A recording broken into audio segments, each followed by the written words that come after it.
दोस्तों, ये कहानी है एक ऐसे 9 साल की बच्चे की जिसका बचपन नर्क से कम नहीं था, लेकिन उस बच्चे ने हार नहीं मानी और पूरी दुनिया में राज किया। चलिए देखते हैं कैसे। इस मूवी का नाम है Mongol the rise of Genghis Khan. तो कहानी की शुरुआत 1172 से होती है, जहां हम अभी के नॉर्थन वेस्टर्न चाइना के इलाके को देखते हैं, जिसे उस समय तिंगुट किंगडम के नाम से जाना जाता था, जिसको तिंगुट राजवंशी चलाता था। यहाँ पे कई सारे मंगोलियन ट्राइब्स की ग्रुप्स रहते थे, जिनके सरदार को खान कहा जाता था। इस ट्राइब्स के खान की आपस में बहुत गहरी दुश्मनी होती थी, क्योंकि ये सभी लोग पावर्स में बने रहना चाहते थे, जिसके चलते इनके बीच हमेशा लड़ाइयाँ चलती ही रहती थी। इन लड़ाइयों में बहुत सारे लोग मारे जाते थे। मंगोलियन की दुनिया में कोई भी नियम कानून नहीं था, इसलिए इनको एक सुप्रीम खान की सख्त जरूरत थी, ताकि ये सभी लोग एकजुट होकर रह सके। यहाँ से सीन शिफ्ट होता है और हम एक आदमी को देखते हैं जिसका नाम इसुगे था, और ये चाइना की वेस्टर्न साइड से एक छोटा मोटा खान था। इस समय इसुगे एक सफर पर निकला था। उसके साथ उसका 9 साल का बेटा तेमुजिन भी था। दरअसल इसुगे अपने बेटे के लिए एक बीवी को ढूंढने के लिए निकला था। फिर रात होने की वजह से वो अपनी दोस्त की ट्राइब में आराम करने के लिए रुक गए। वही तेमुजिन जब अपनी घोड़े के पास खड़ा होता है तो उसके पास एक छोटी लड़की आती है जिसका नाम बोर्टे था। वो उससे उसका नाम पूछता है और कहती है कि तुम यहाँ क्यों आए हो, जिस पर तेमुजिन अपना नाम बताकर कहता है कि वो अपने पिता के साथ उसके लिए एक बीवी को ढूंढने के लिए आया है। तभी बोर्टे उससे कहती है कि तुम्हें मुझसे ही शादी करनी चाहिए, और इतना कहते ही वो वहाँ से चली जाती है। रात में तेमुजिन जब अपने पापा के साथ बैठा होता है तो उसके पिता उससे कहते हैं कि मुझे तुम्हारे लिए एक ऐसी बीवी चाहिए जो सबसे ज्यादा ताकतवर ट्राइब से हो। तभी तेमुजिन अपने पिता से कहता है कि मैं खुद ही अपने लिए लड़की पसंद करूंगा। तेमुजिन की जिद के बाद उसके पिता उसे अपनी दोस्त की ट्राइब से किसी एक लड़की को चुनने की इजाजत दे देता है। अब सुबह होती है और तेमुजिन के पिता उस ट्राइब की सभी लड़कियों को लाइन में खड़ा करके उनके पैरों की तरफ गौर से देखने लगता है, क्योंकि उनका मानना था कि एक स्ट्रॉन्ग लेग वाली लड़की ही अपनी पति को खुश रख सकती है। इसके बाद तेमुजिन एक एक लड़की को देखता जाता है और लास्ट में वो बोर्टे को ही अपना बीवी चुनता है और उन दोनों की शादी हो जाती है। लेकिन शादी होने के बाद भी वो दोनों अगले 5 सालों तक एक साथ नहीं रह सकते थे, क्योंकि ये उनके ट्राइब्स का नियम था। अब तेमुजिन और उसके पिता का बाहर से जाने का समय हो जाता है, लेकिन जाने से पहले तेमुजिन बोर्टे को एक नेकलेस देता हुआ उससे कहता है कि वो उसके लिए बहुत जल्द ही वापस आए। इसके बाद इसुगे और तेमुजिन अपने लोगों के साथ सफर में निकल जाते हैं। कुछ दूर चलने के बाद वो लोग एक जगह पे आराम करने के लिए रुकते हैं। यहाँ पे वो सभी लोग काफी सतर्क थे, क्योंकि ठीक उनके सामने ही थोड़ी दूर पर एक और खान की ट्राइब के लोग बैठे थे। थोड़ी देर बाद उस खान का एक आदमी इसुगे के लिए कटोरी में दूध लाता है, जिसका मतलब शांति का पैगाम था, और वो लोग समझौता करना चाहते थे। इसुगे वो दूध का कटोरा ले लेता है और सामने बैठे खान के लिए भी अपनी तरफ से एक दूध की कटोरी भेजता है। इसुगे की आदमी इसुगे को वो दूध पीने से पहले अपने किसी नौकर को पिलाने के लिए बोलता है, लेकिन इसुगे उन्हें ऐसा करने से मना कर देता है, क्योंकि वो उस खान का विश्वास नहीं तोड़ना चाहता था और खुद ही वो दूध पी जाता है। दूसरी तरफ का खान भी इसुगे का भेजा हुआ दूध पी लेता है। थोड़ी देर बाद जब वो अपना सफर फिर से जारी रखते हैं तो रास्ते में अचानक इसुगे की सीने में बहुत ज्यादा दर्द होता है, जिससे वो अपने घोड़े से गिरकर मर जाता है। यह हमें पता चलता है कि ये सब उस खान के दिए गए दूध के कारण हुआ था, क्योंकि खान ने उस दूध पर जहर मिला के दिया था। तभी तेमुजिन अपने पापा के पास जाता है, लेकिन उसके साथ की सभी लोग उसे यहीं पे अकेला छोड़कर बाहर से जाने की तैयारी करने लगते हैं, क्योंकि इनके बीच एक नियम था जिसमें उनका मानना था कि उन्हें किसी मजबूत इंसान को ही फॉलो करना चाहिए। अब जबकि इसुगे जो उनका राजा था उसकी मौत हो चुकी थी, इसलिए इसुगे के लोग अपने लिए एक नए राजा को खोजने निकल रहे थे। जिसके बाद तेमुजिन अपने माँ के साथ अपने पिता इसुगे का अंतिम संस्कार करता है। इसुगे के पास जो बहुत सारे भेड़िया और बकरियां थी, वो सब इसुगे के सबसे खास सैनिक जिसका नाम टारगुटाई था उसने ले ली थी। ये देखते हुए तेमुजिन की माँ उसे बद्दुआ देते हुए कहती है कि मेरा बेटा एक दिन तुम्हें ढूंढ कर जरूर मारेगा। टारगुटाई ये सुन के सोच में पड़ जाता है कि आगे चलकर ये बच्चा उसको सच में ना मार दे, इसलिए वो उसे उसी वक्त मारने के लिए जाता है। लेकिन मंगोलों में एक नियम था जिसके हिसाब से किसी को मारने से पहले वो उसकी लंबाई उनके रथ के पहियों से नापते थे और वो कभी भी बच्चों को नहीं मारते थे। जब टारगुटाई तेमुजिन की लंबाई को उनकी रथ की पहियों से नापता है तो उसकी लंबाई कम निकलती है और तेमुजिन अभी बच्चा था इसलिए वो बच जाता है। लेकिन टारगुटाई उसके माँ को कहता है कि वो अगले साल तेमुजिन को मारने जरूर आएगा और तब तक उसकी लंबाई और उम्र भी बढ़ चुकी होगी। कुछ महीने बाद जब सर्दी आ जाती है तो तेमुजिन के पास छुपने के लिए कोई भी जगह नहीं थी। तभी उसे अपना पिता का कही बात याद आता है। उन्होंने कहा था कि गॉड टेंगरी बुरे वक्त में उनकी मदद जरूर करेंगे, इसलिए तेमुजिन वो सीक्रेट माउंटेन में जाने लगता है। लेकिन रास्ते में अचानक उसका पैर बर्फ से ढका हुआ झील पर अटक जाता है और वो उस झील के अंदर ठंडे पानी में डूबने लगता है। वो डूबकर मरने ही वाला था, लेकिन तभी वह उसकी ही उम्र का एक लड़का जिसका नाम जमुखा था वो उसे झील से बाहर लाकर उसकी जान बचा लेता है। यहाँ पर जमुखा और उसका बड़ा भाई तेमुजिन को अपने घर ले जाते हैं और उससे खाना खाने को देता है। तेमुजिन उसका जान बचाने के लिए शुक्रिया अदा करता है। इसके बाद जमुखा और उसका भाई अपने अपने हाथ पर कट लगा के अपनी खून दूध में मिला के तेमुजिन को वो दूध पीने को बोलता है। तेमुजिन वो दूध पी जाता है और वो अब 2 नहीं बल्कि 3 भाई बन चुके थे। उन्होंने तेमुजिन को अपना भाई बना लिया था। अगले दिन टारगुटाई अपने लोगों के साथ तेमुजिन को ढूंढता हुआ यहाँ पहुँच जाता है ताकि वो तेमुजिन को जान से मार सके। टारगुटाई के लोग तेमुजिन को पकड़ के उसे अपने साथ मारने के लिए ले जाती है। लेकिन जब वो तेमुजिन का हाइट रथ की पहियों से नापता है तो अभी भी उसकी लंबाई उतनी ही थी जितनी की पहले थी, जिस वजह से वो लोग तेमुजिन को तब तक के लिए कैदी बना के रखते हैं जब तक कि उसकी लंबाई नहीं बढ़ जाती। इनके ट्राइब में एक बुरा आदमी था जो कि कैदी तेमुजिन को रोज खाना खिलाता था और उसकी जख्म पर मलम पट्टी भी करता था। कुछ दिनों बाद टारगुटाई फिर से तेमुजिन का हाइट नापता है, लेकिन अभी भी उसकी हाइट उतनी ही थी जितनी की पहले थी। इसी समय पर यहाँ बारिश होने लगती है और सभी लोग भागकर अपनी अपनी तंबू में चले जाते हैं। इसी बात का फायदा उठाते हुए वो बुरा आदमी तेमुजिन को वहाँ से आजाद करके वहाँ से भगा देता है। तेमुजिन भागता भागता बहुत दूर चला जाता है। उसके गले में एक भारी लकड़ी का फंदा भी बंधा हुआ था, लेकिन कैसे भी करके वो उस पहाड़ पर पहुंच जाता है जहाँ पे उसके पिता ने बताया था। वहाँ पे वो गॉड टेंगरी से विश करता है कि अचानक तेमुजिन वहाँ पे एक सफेद भेड़िया को दिखता है जो कि गॉड टेंगरी की मूर्ति के पीछे ही था। तभी उसके गले में बंधा हुआ वो लकड़ी का फंदा भी अपने आप खुलकर नीचे गिर जाता है। यहाँ से सीन कट होता है और हम 1186 में तेमुजिन को देखते हैं जो कि अब एक नौजवान लड़का बन चुका था। लेकिन तेमुजिन अभी भी टारगुटाई के लोगों से बचकर भाग रहा था। कई सालों से टारगुटाई के लोग तेमुजिन को खोज रहे थे और एक दिन वो तेमुजिन को ढूंढ ही लेते हैं और उसे पकड़कर फिर से कैदी बना के उसी लकड़ी के फंदे में रखते हैं जिसमें उसे बचपन में रखा गया था।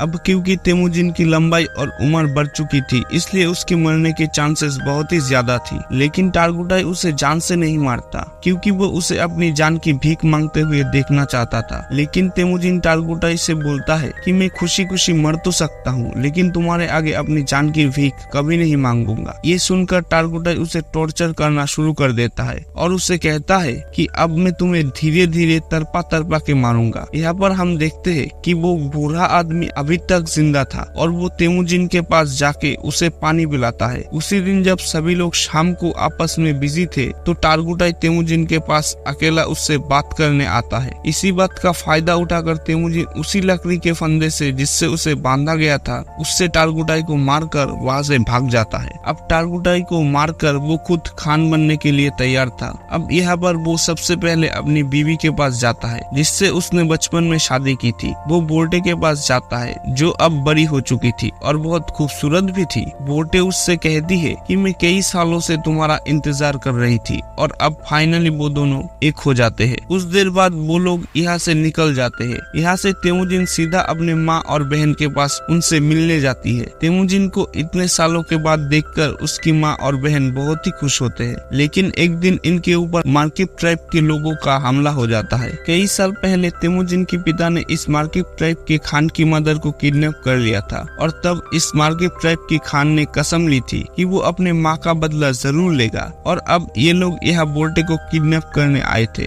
बोर्टे और तेमुजिन दोनों यहाँ से भागने की कोशिश करते हैं, लेकिन तभी तभी एक तीर बोर्टे को लगता है, जिससे वो अपनी घोड़े से नीचे गिर जाता है और वो लोग उसे किडनैप कर लेते हैं। दरअसल मार्किब खान बोर्टे को अपना पत्नी बनाना चाहता था। वहीं दूसरी तरफ तेमुजिन अपनी बीवी को वापस लाना चाहता था, जिसके लिए वो अकेला काफी नहीं था। इसलिए वो मदद के लिए अपने पुराने भाई जमुखा के पास जाता है। यह जमुखा भी एक ट्राइब का खान था, जो कि बहुत शक्तिशाली ट्राइब थी। जमुखा अपने भाई तेमुजिन की मदद करने के लिए राजी हो जाता है, लेकिन लड़ाई के लिए वो तेमुजिन को 1 सालों तक इंतजार करने के लिए बोलता है, क्योंकि उसे बाकी ट्राइब्स पर हमला करके उन्हें अपने कब्जे में लेना था। समय के साथ साथ 1 साल भी बीत जाता है और वो समय आ जाता है जब वो दोनों भाई मिलकर अपने सेना लेकर मार्किब ट्राइब के ऊपर हमला करते हैं। लड़ाई में वो सभी लोग मार्किब ट्राइब के खान और उसके सेना को मारकर उनका जरूरी सामान अपने साथ उठा लेते हैं। वही एक तंबू में बोर्टे बैठी हुई थी, जो कि प्रेग्नेंट थी। इसके बाद भी तेमुजिन उसे अपना लेता है। उसी रात ये लोग अपनी जीत का जश्न मनाते हैं और तेमुजिन के साथ और भी कई सारे लोग जुड़ जाते हैं, जो उसे वहां मिले सामान को सभी में बांटने के लिए बोलता है, जिसमें से तेमुजिन सिर्फ कुछ ही सामान अपने पास रखता है और बाकी सामान वहां के लोगों में बांट देता है। तेमुजिन उन मरे हुए लोगों के परिवारों को भी सामान देता है,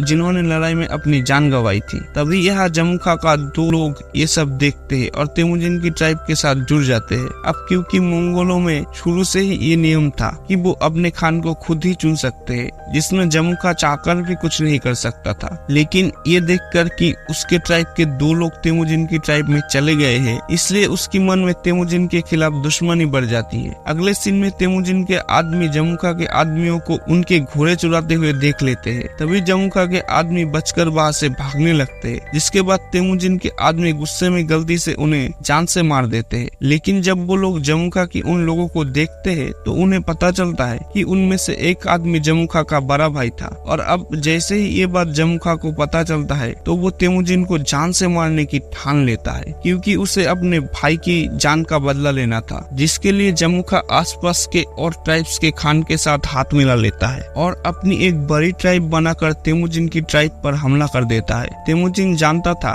कि वो ये लड़ाई नहीं जीत सकता, क्योंकि उसके पास इतने सैनिक नहीं थे जितने जमुखा के पास थे। इसलिए वो अपने ट्राइब्स के औरतों और बच्चों को वहां से जाने के लिए कहता है और बाकी लोगों को लड़ने के लिए बोलता है। इस लड़ाई के बीच तेमुजिन अपने सैनिकों के साथ हार जाता है और जमुखा उसे और उसके सैनिकों को बंदी बना लेता है। जमुखा तेमुजिन को अभी भी अपना भाई कहता था, लेकिन वो अपने बड़े भाई की जान का बदला लेना चाहता था। इसलिए वो तेमुजिन को अपनी जान बचाने के लिए गिड़गिड़ाते हुए देखना चाहता था। इसके बाद वो तेमुजिन को अपना गुलाम बना लेता है और किसी और टाइप की लोगों को बेच देता है, जहाँ सजा के तौर पर तेमुजिन को रेगिस्तान में काफी दूर तक पैदल चलना पड़ता है। बहुत दूर चलने के बाद ये लोग एक शहर पर पहुंचता है, जहाँ तेंगुट डायनेस्टी की शासन था। ये लोग तेमुजिन को एक जगह पे बैठाते हैं ताकि दूसरे लोग उसको देखकर उसको खरीद सके। एक दिन यहाँ का राजा बाजार आया हुआ था, तभी वो तेमुजिन को देखता है और उसे कुछ थोड़े पैसों से खरीदने के लिए अपने लोगों से बात करता है। लेकिन उस राजा के लोग तेमुजिन को खरीदने से उसे मना करता है, लेकिन फिर भी वो तेमुजिन को खरीद ही लेता है। इसके बाद तेमुजिन को एक पिंजरे जैसी कमरे में रखा जाता है, जो कि शहर की बीचों बीच था, ताकि बाहर से लोग उसे देखकर हंस सके और उसका मजाक उड़ा सके। यहाँ पर तेमुजिन को देखने के लिए एक बुद्धिस्ट मान हर रोज आता था और उससे माफी मांगता था। एक दिन तेमुजिन बुद्धिस्ट मान के साथ एक सौदा करता है कि अगर तुम मेरी बीवी को ढूंढोगे और ये लॉकेट उसको दोगे तो मैं आगे चलकर इस गांव को कभी हानि नहीं पहुंचाऊंगा। जिसके बाद वो बुद्धिस्ट मान बोर्टे को ढूंढने के लिए रेगिस्तान में निकल जाता है। लेकिन बुद्धिस्ट मान बहुत ही बुरा आदमी था, इसलिए वो गर्मी के कारण बेहोश हो जाता है और वहीं पे मर जाता है। वही किस्मत से बोर्टे को उस मरे हुए बुद्धिस्ट मान के पास से वही लॉकेट मिलता है, जो कि उसे तेमुजिन ने बचपन में दिया था, जिससे उसे पता चल जाता है